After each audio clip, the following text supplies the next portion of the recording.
भिंड शहर की धनवंतरी धर्मशाला पर आज रखी गई प्रेस कॉन्फ्रेंस, जिस प्रेस कॉन्फ्रेंस में भारतीय जनता पार्टी के वरिष्ठ कार्यकर्ताओं की अगर बात करें तो यहां पूर्व गोहद विधायक श्रीराम जाटव जी, जिनके माध्यम से यहां प्रेस कॉन्फ्रेंस की गई और इस प्रेस कॉन्फ्रेंस में उन्होंने अपने पुत्र प्रभास जाटव को भी मिलवाया है, जहां प्रभास जाटव ने भी अपनी मुख्य पिताजी की कई योजनाओं के बारे में बात कही। वहीं भारतीय जनता पार्टी की विशेष तौर पर उन्होंने ये भी कहा है कि अगर भारतीय जनता पार्टी निश्चित तौर पर अगर भिंड दतिया लोकसभा चुनाव के अंदर अगर सांसद का चेहरा उनका घोषित करती है तो निश्चित है कि कहीं ना कहीं पार्टी भी पूर्ण तरीके से वो पार्टी की उस जिम्मेदारी पर खरे उतरेंगे। विशेष विस्तृत जानकारी क्या कहा है प्रभास जाटव ने, जानते इस खास रिपोर्ट में।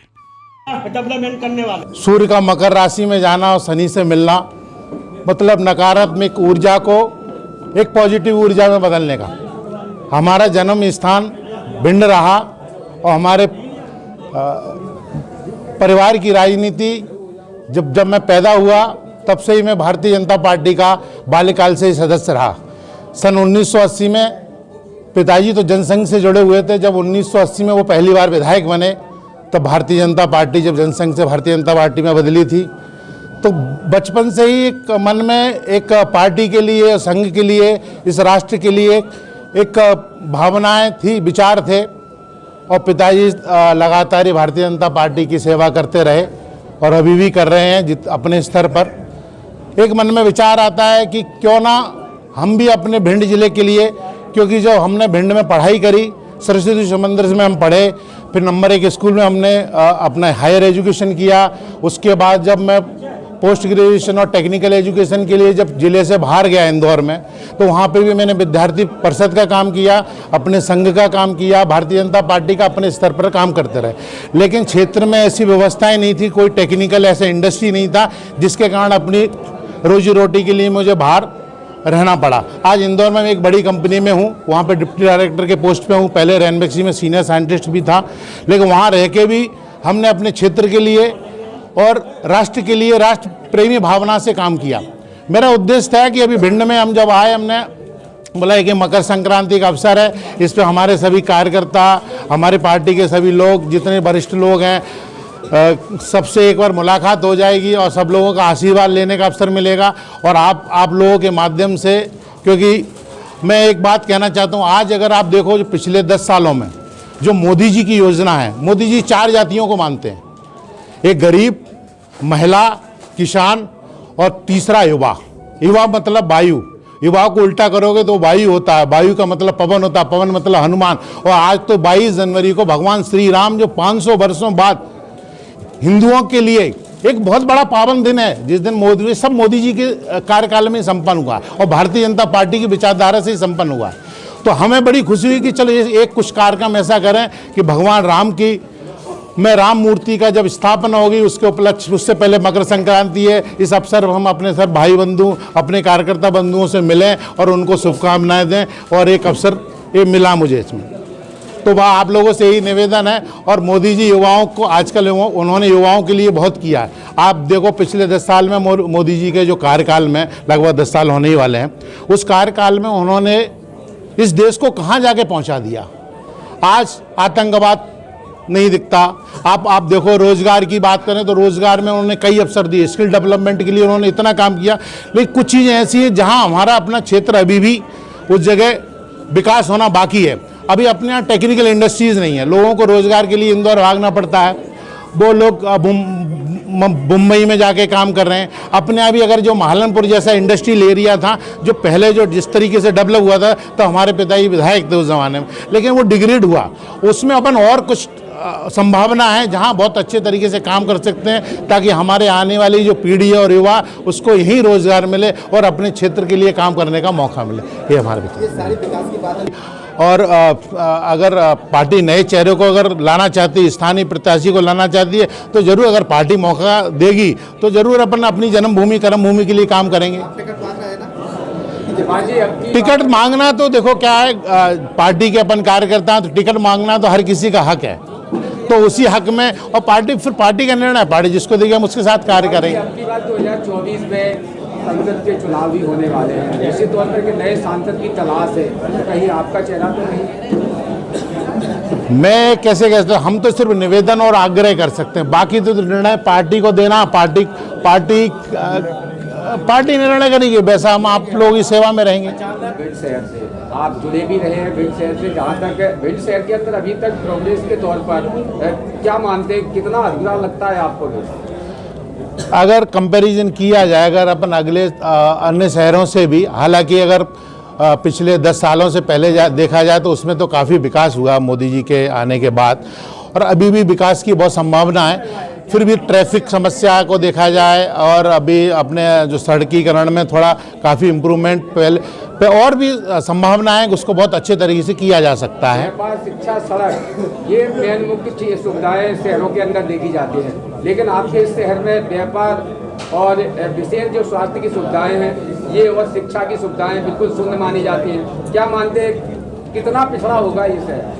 नहीं, अगर पिछले अब जब से भारतीय जनता पार्टी इस केंद्र में मोदी जी की सरकार है, तब से तो जितनी भी योजनाओं के हिसाब से मेरे ख्याल से हर गरीब और हर व्यक्ति को उसका लाभ मिल रहा है, और उसके साथ क्षेत्र का भी विकास हो रहा है। और यह है कि उसको और अच्छे बेहतर तरीके से कैसे किया जा सकता है, उससे प्रयास किया जा सकता है। आपको भाजपा प्रत्याशी बनाती है तो प्रमुख एजेंडा क्या रहेगा आपका? मुझे अगर पार्टी मौका देती है तो हमारा एजेंडा सर्वप्रथम ये रहे कि क्षेत्र में जो स्वच्छता मुख्य है, दूसरा कि जो गलियों में जो प्रॉपर जो रोड है उसका बिल्कुल सुदृढ़ीकरण हो, और मेन कि हमारे जो युवा बाहर काम करने के लिए जा रहे हैं, जैसे इंदौर में मैं काम कर रहा हूँ, बाहर भी लोग जाते हैं, उनके लिए एक प्रॉपर व्यवस्था हो। मालनपुर इंडस्ट्री एरिया को बहुत अच्छे तरीके से डेवलप किया जा सकता है।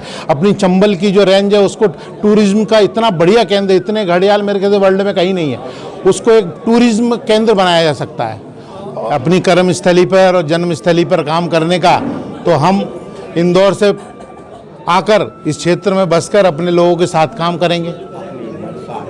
प्रवासी लगता है कि 80 में और 90 में 2 बार आपके पिताजी विधायक रहे, लेकिन 90 के बाद में 33 साल का एक बड़ा अंतराल हो गया। पिताजी का इस्तेमाल पार्टी कहीं ना कहीं कर सकती थी, तो उनके साथ कहीं ना कहीं पार्टी ने दिया। पार्टी ने उनको 5 चुनाव लड़ाए, पार्टी ने उनको दिया, बहुत दिया, और पार्टी तो एक सर्वोपरि संस्था और माँ समान होती है, और आज पार्टी की वजह से हम यहाँ बैठे हुए हैं। हमारी जो भी पहचान है सब भारतीय जनता पार्टी के लिए ही है, और उनकी वजह से ये तो अपन अब ये बोले कि नहीं उनने हमको ये नहीं दिया तो वो नहीं दिया, वो वाली बात नहीं है। पार्टी सर्वोपरि है, पार्टी का अपने स्तर पर काम कर रहे हैं, जहाँ भी रह के पार्टी के लिए समर्पित है, जितना समय मिलता है उतना काम करते हैं। लोकसभा चुनाव की तैयारी है, कहीं बड़े स्तर पर कोई बायोडाटा वगैरह आपने भेजा है, क्या आपकी तैयारी है? अभी कोई पता है पार्टी आपके पास? बायोडाटा आप लोग हैं, हमारे क्षेत्र की जनता है। देखिए, ये तो पार्टी का निर्णय है, पार्टी का जो निर्णय होगा वो सबको सिरोधार है, और हम तो एक कार्यकर्ता हैं साधारण भारतीय जनता पार्टी के। हमारे तो लिए पार्टी सर्वोपर है, पार्टी जहाँ आदेश करेगी वो मान्य करेंगे। भारतीय जनता पार्टी अंतिम छोर के व्यक्ति का विकास करना चाहती है जी। अंतिम छोर, आप काफी पुराने यहाँ एक नेता रहे हैं और राजनीति भारतीय जनता पार्टी से ही रही है, और पुराने कार्यकर्ताओं के नाते मुझे लगता है कि कहीं पार्टी के द्वारा प्रवासी को तो प्रपोज नहीं किया गया, मानते हैं?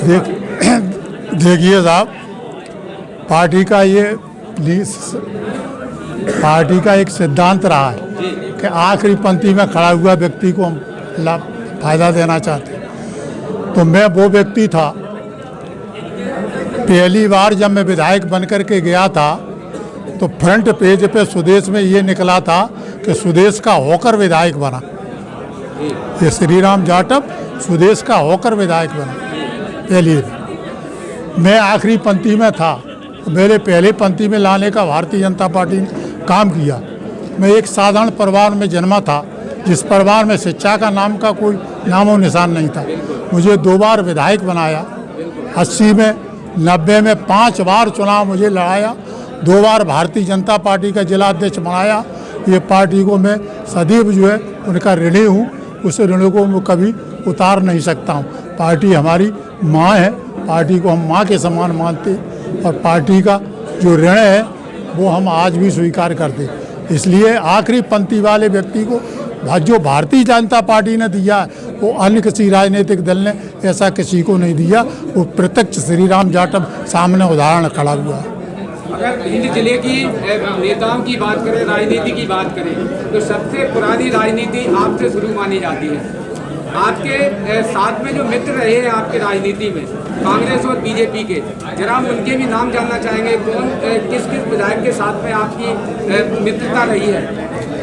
देखिए, मित्रता तो सदैव सभी के साथ रहना चाहिए। जी। बाकी जो है, हम 80 में जब विधायक बन के गए थे तो हम और चौधरी दलीप सिंह जी विधायक बन के गए। जी। आदरणीय चौधरी साहब आज हमारे बीच में नहीं हैं। वो हम उनको गुरु मानते थे क्योंकि वो एडवोकेट थे, लॉ में विशेषज्ञ थे।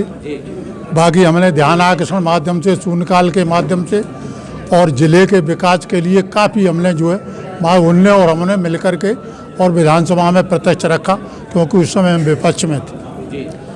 90 में जब हम आए तो मालनपुर में जो सीमेंट फैक्ट्री है उसका जो है हमारी ही देन है।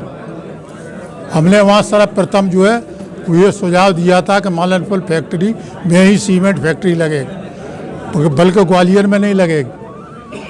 और उसके बाद जो पिलकुआ डैम हमारे यहाँ गोद विधानसभा क्षेत्र में, वहाँ से जो है सिंचाई योजनाएं चलती हैं। तो सोरा कैनाल योजना, सोरा कैनाल थी, सोरा कैनाल में पानी रिसन में जाता था। तो एक दफ़ा सरकार ने निर्णय लिया और उस समय भारतीय जनता पार्टी के शीतला साय जी जल संसाधन मंत्री थे, उनने निर्णय लिया कि फैक्ट्रियों को पानी देना शुरू किया जाए।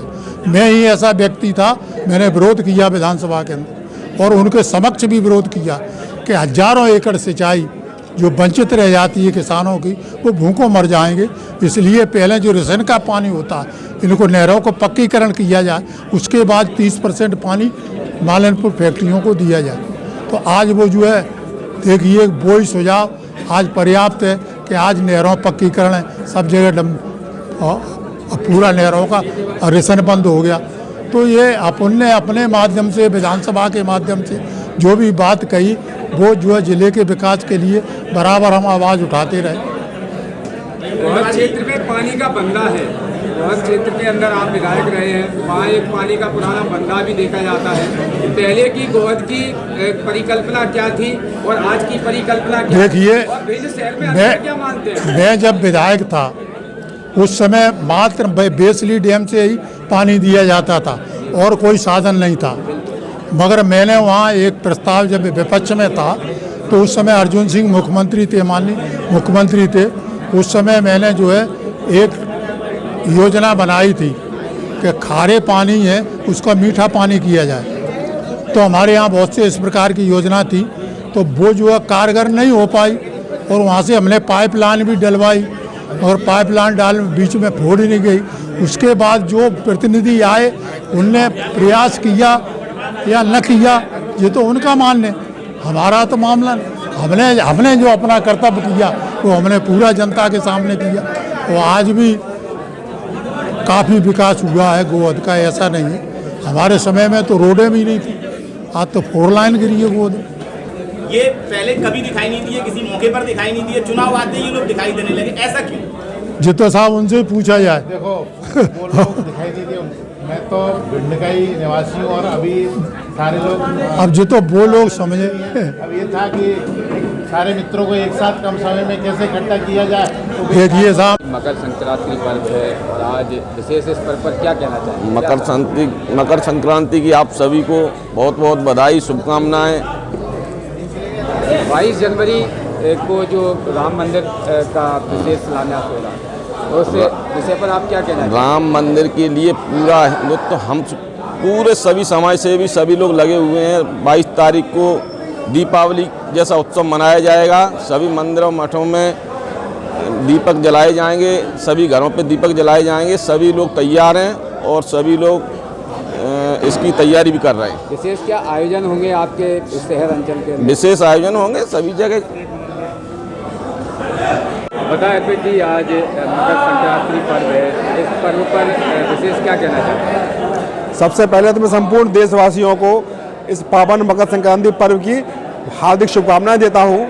और यह निश्चित रूप से यह पर्व हिंदुओं के गौरव का पर्व है और इसमें भगवान सूर्य अपनी उत्तरायण से दक्षिणायन की भूमिका में रहते हैं, तो निश्चित रूप से यह एक ऐसा पर्व है जो जीवन में संचार करता है, जीवन में खुशी और अनुभव का वो आकर्षित करता है। तो निश्चित रूप से यह हम सभी के लिए बहुत ही सफलता का पर्व है और हम सब लोग उसको बड़े हर्षोल्लास से मनाते हैं। विशेष 22 जनवरी पूरे भारत के अंदर एक ऐतिहासिक दिन माना जा रहा है कि 22 जनवरी वास्तविकता में ऐतिहासिक है। भगवान राम के उस विशेष परिस्थापना पर क्या कहना चाहेंगे? देखिए, ये लंबा चलने वाला संघर्ष रहा है। लगभग 500 वर्ष से ज़्यादा इस राम मंदिर के लिए संघर्ष किया गया।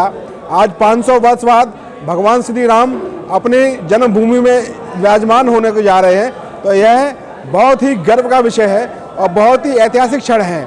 यह एक ऐसा अवसर है, सुखद अवसर है, जहां हिंदुओं की आन बान शान भगवान श्री राम उस राम जन्मभूमि में स्थापित होंगे और यह निश्चित रूप से एक ऐसा सुखद अवसर है कि जिसकी कल्पना लाखों जो लोग बलिदान हो गए उनने की थी। आज हम गौरवशाली उस परंपरा के लोग हैं जिनको यह अवसर देखने को मिला है। अगर हम भिंड दतिया की बात करें तो यहाँ लोकसभा चुनाव में जो सांसद चुने जाते हैं और चुने जाते रहे हैं, तो कम से कम इनमें अंतराल 10 या 5 साल का रहा है कि कहीं मुरैना से चुना जाता है तो कहीं अपने विशेष भिंड से चुना जाता है। अब की बार चेहरा अगर आंकलन किया जाए तो क्या मानते हैं कि पार्टी अब की बार चेहरा भिंड जिले के ही किसी व्यक्ति को चुनना चाहती है प्रत्याशी के रूप में? नहीं, ये तो बहुत अच्छी बात होगी अगर हमारे लोकल क्षेत्र का व्यक्ति आएगा जो हमारे बीच का जाना पहचाना चेहरा होगा, तो निश्चित रूप से उसके मन में यहाँ के विकास के लिए पीड़ा होगी, दर्द होगा, तो वो ज़्यादा बेहतर काम करेगा। तो हम भी पार्टी से ये अपेक्षा करते हैं कि यहाँ के लोकल के व्यक्ति को चुना जाए, मौका दिया जाए, जिससे इस जो अभी तक विकास से वंचित रहा है भिंड, वह वापस विकास की राह पर चल पड़े। मकर संक्रांति पर क्या कहना चाहेंगे? मकर संक्रांति के अवसर पर मैं समस्त देशवासियों को अपनी तरफ से हार्दिक शुभकामनाएं देना चाहूँगा। यह मकर संक्रांति सभी के जीवन में सुख समृद्धि एवं स्वास्थ्य लाभ देवे, ऐसी हमारी सभी को शुभकामनाएं हैं। सभी का जीवन तरक्की की ओर ले जाए, ऐसी आशा करता हूँ। बहुत बहुत धन्यवाद, बहुत बहुत सभी को शुभकामनाएं। देश एवं प्रदेश और जिलेवासियों को मकर संक्रांति की हार्दिक हार्दिक बधाई एवं शुभकामनाएं। ये त्यौहार जिले के हर रहवासी के दिन में तरक्की लाए, मैं यही कामना ईश्वर से करता हूँ। पुनः एक बार फिर से मकर संक्रांति की हार्दिक हार्दिक बधाई एवं शुभकामनाएं। रोज़ ताज़ा खबरें देखने के लिए हमारा चैनल DVC 24 न्यूज़ को सब्सक्राइब करें, साथ ही बेल आइकन भी दबाएं।